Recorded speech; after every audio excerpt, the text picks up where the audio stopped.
First of all, respected teachers and dear language learners. Today is it's Thursday today, and luckily I'm going to speak about speaking. And before I proceed, before I speak something about speaking, please greet me with your smiles, because if you don't smile at me, then what will happen? My legs will tremble, my hands will shake, and I'll prove to be a fairy with a tooth after 5 minutes. So, friends, speaking. What is speaking? Speaking, as per the dictionary meaning, speaking is a process through which we communicate our message, through which we share information. And it's a productive skill, and it's a cognitive process. Speaking is a cognitive process, because when somebody speaks, at that time there is the other person on the other side who is a listener, and means there is a sender of a message and a receiver of a message. And it's a la parole. La parole means it's in use, language in use.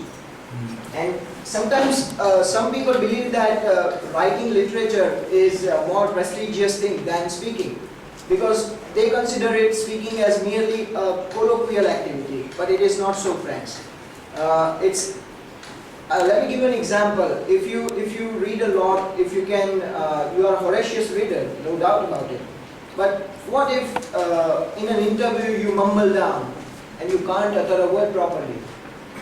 So it's a functional use of language, and speaking is a very, very important skill, because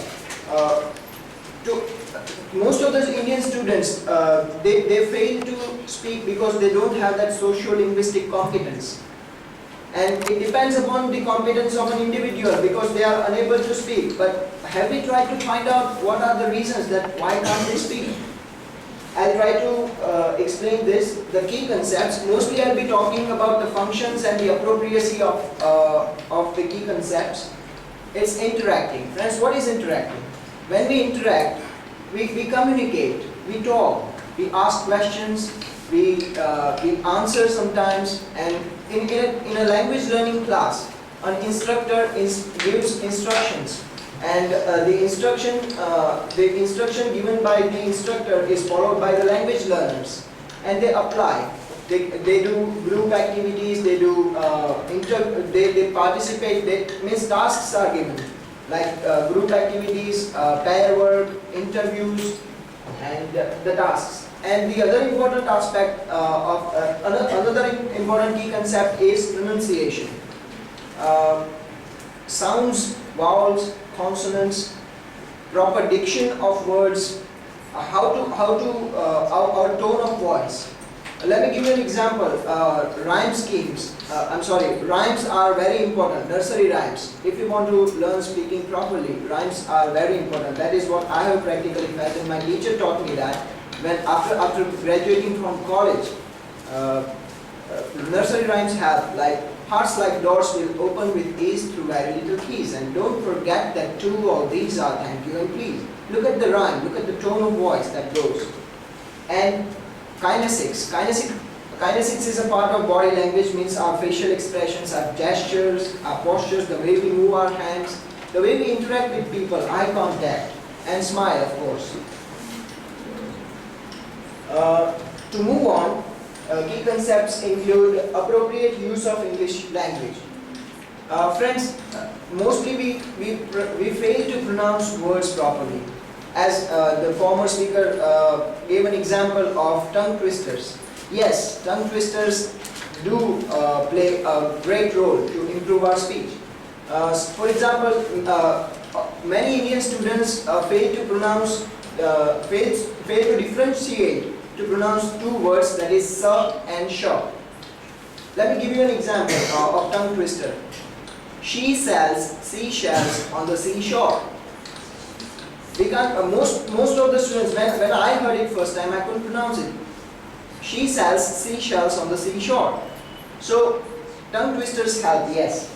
And the other functions, as I said, body language, kinesics, are gestures, interaction, answer the question properly. If you are an instructor, answer the questions. If you are a language learner, then ask questions. Whenever you fail to understand something, please stand up, please raise your hand and ask the question. And the instructor would be happy to answer your question. We are the students of second language, means English is not our first language. We are the Gujarati is our mother tongue. And that is one of the reasons because we fail to get that background, that environment, that we can grow properly. But we have the facility of language lab. We have a full functional lab in our department that we can, with a recording device, we can record our sound, we can listen to good audios, and we can use the internet. So CALL, that is computer assisted language learning, helps us to be a better speaker. And yes, our classroom instructor gave us a wonderful example, and through this technique I understood speaking in a better way.